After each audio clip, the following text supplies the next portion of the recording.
धुंधकारी भी मरा, धुंधली को भी मार दिया, अपनी माँ को भी मार दिया।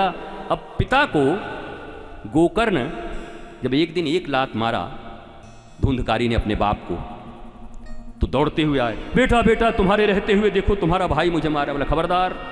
गोकर्ण ने कहा मैं महात्मा हूँ, न किसी की निंदा सुनता हूँ और न किसी की प्रशंसा सुनता हूँ। इधर आओ पिताजी, और जाओ जाकर के धुंधकारी के चरण की पूजा करो। अरे कैसी बात करता है, पिता को लात मारा और कहता है चरण की पूजा करो। बोला हाँ, इसी घर में गोकर्ण नामक महात्मा रहता था, पर आज तक तुम नहीं आए।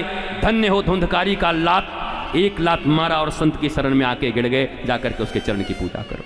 कि संत की बिना धोखा खाए, बिना दगा खाए, बिना लात खाए कोई नहीं जाता भगवान की शरण में। मैं ये कहता हूँ कि रो रो के, धोखा खा के, सब लुट के, कट के, पिट के क्यों आओगे?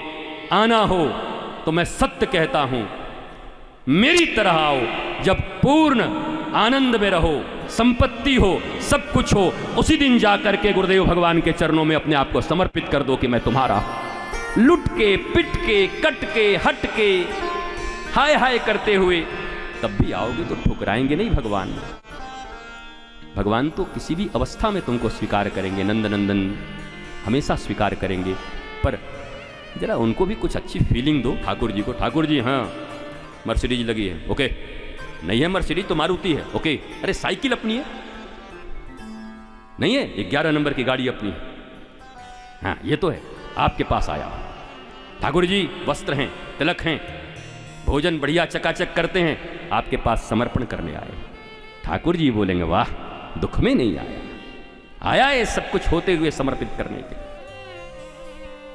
लेकिन लुट पिट के भी जाओगे तो रक्षा कर ही देंगे, पर लुट पिट के जाने की जरूरत नहीं है।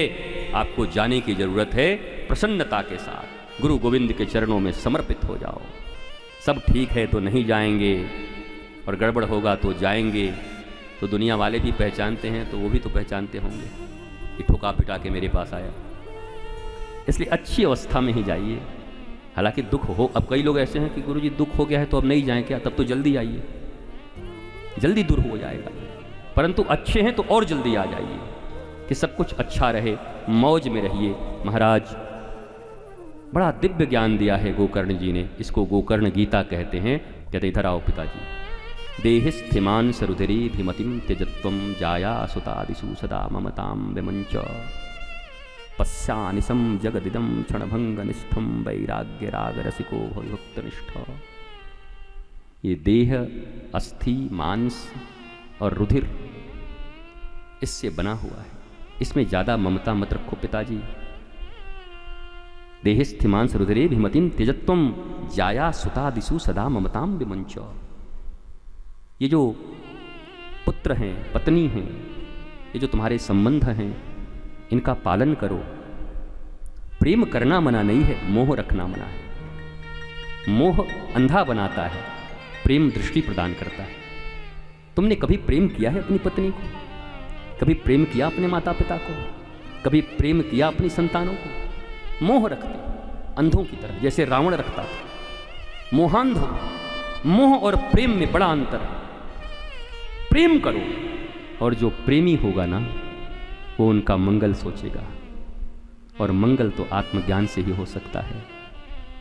भरत जी ने मां का अपमान कर दिया, किस लिए? राम से विमुख हो रही थी इसलिए। क्या भरत जैसा साधु कभी अपनी मां का अपमान कर सकते? लेकिन जब राम विमुख हो रही थी तो कहा आज के बाद तुझे मां नहीं कहूंगा, तू मेरे मां के योग्य नहीं। प्रहलाद ने अपने पिता का अपमान कर दिया, किस लिए? नारायण के शरण में नहीं आ रहे थे, जानते थे कि इनकी मौत एक दिन बड़ी दुर्भक्त होगी, फाड़ दिए जाएंगे, ये अतड़ी पचौनी इनकी निकाल ली जाएगी भगवान के द्वारा। ये सुधर जाते, इनका मंगल हो जाता। तो प्रहलाद पिता के विरुद्ध हैं, भरत माँ के विरुद्ध हैं, विभीषण भाई के विरुद्ध हैं, लेकिन सारी दुनिया इनको आज मानती है, पूजा करती है, सनातन संस्कृति मानती है। क्यों? क्योंकि ये सब राम विरोधी नहीं, राम चरण के प्रेमी हैं, ज्ञान के प्रेमी हैं, भक्ति के प्रेमी हैं। इसलिए धर्मम भजस्व सततम त्यज्य लोक धर्मान। गोकर्ण जी कहते हैं कि परम धर्म की जहां बात आवे वहां पर करोड़ों लोक धर्म का परित्याग ऐसे करके कर देना, ऐसे। अब मैं तुम्हें बता दूं, श्री कृष्ण ने महाभारत के युद्ध में कितना झूठ बुलवाया। लोक धर्म, झूठ बोलना लोक धर्म में बड़ा खराब, वो भी भगवान बुलवाएं। साधारण आदमी बुलवाए तो अच्छा लगता है यार, भगवान करें झूठ बोलो। लोक धर्म में भगवान का आगमन ही इस पृथ्वी पर हुआ है। धर्म संस्थापनार्थाय संभवामि युगे युगे, धर्म की स्थापना के लिए आए। इसलिए जब धर्म विरुद्ध खेमे में खड़े, चाहे वो द्रोणाचार्य हो, चाहे भीष्म पितामह हो, चाहे कर्ण हो, इनके वध के लिए झूठ बोलना, छल करना, श्री कृष्ण इसको धर्म कहते हैं। धर्म की स्थापना में लगे हुए हर वो चीज जो धर्म की स्थापना करते हैं वो धर्म है, और अधर्म की स्थापना में लगे हुए सत्य भी तुम्हारे लिए पाप और झूठ हैं। व्हाट्स योर प्रोसेस यहां पर आ जाएगा। मोटिव क्या है आपका? धर्म केंद्र में, कृष्ण केंद्र में, आनंद केंद्र में, ज्ञान केंद्र में, भक्ति केंद्र में। अगर ये है तो बोलो ना झूठ, कितना बोल सकते हो, पर स्थापना धर्म की होनी चाहिए। और अगर केंद्र में काम है, क्रोध है, लोभ है, मोह है, मात्सर्य है, तो तुम्हारे सैकड़ों सच भी तुम्हें भगवान की निगाह में और उस लोक और इस लोक में बचा नहीं सकते। दोनों लोक तुम्हारा बर्बाद होगा। धर्म के मर्म को समझो। मेरे गुरुजी बड़े प्यार से कहते थे, मर्म न जाने धर्म बखाने, आ गया धर्म का व्याख्यान देने।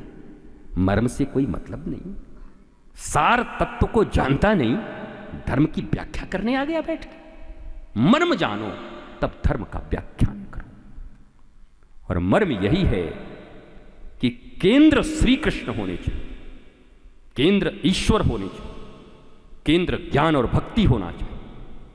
अगर ये है तो what ever you do, all is well.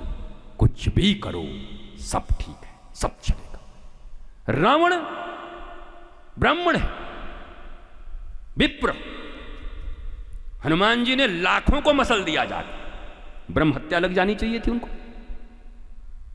Ram केंद्र में, राम विरोधियों को मारा है, धर्म विरोधियों को मारा है।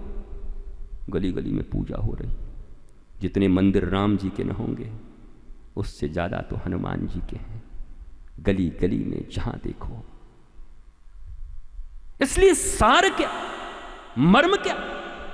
मर्म के बिना धर्म का व्याख्या नहीं हो सकता।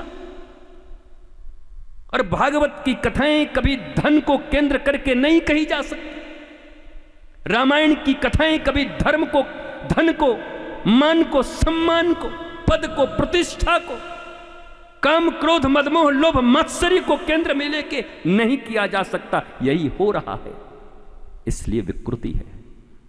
ये बदल जाए तो चतुर्दिक संस्कृति है। केंद्र में कृष्ण हो, केंद्र में परमात्मा हो, केंद्र में बोध हो, आत्मज्ञान हो, तो तुम्हारे द्वारा तोतली भाषा में बोली गई भागवत भी ग्रहणीय है। लेकिन केंद्र में अगर कुछ और है तो शुद्ध श्लोक भी विकृति ला सकते हैं। क्योंकि रावण से ज्यादा श्लोक कौन बोलता था? शिव तांडव स्तोत्र किसका लिखा हुआ? लिरिक्स, डायरेक्शन एंड गाने वाला भी रावण ही। शिव के ज्यादा मंत्र तो रावण ने लिखे, बेचारे खुद का मंगल नहीं हुआ, उसका गा गा के हमारा मंगल हो रहा है। क्योंकि रावण के केंद्र में काम था, मोह था, और हमारे केंद्र में प्रेम और श्री राम हैं, घनश्याम हैं। तो हमारा मंगल हो सकता है, भक्तों का मंगल हो सकता है।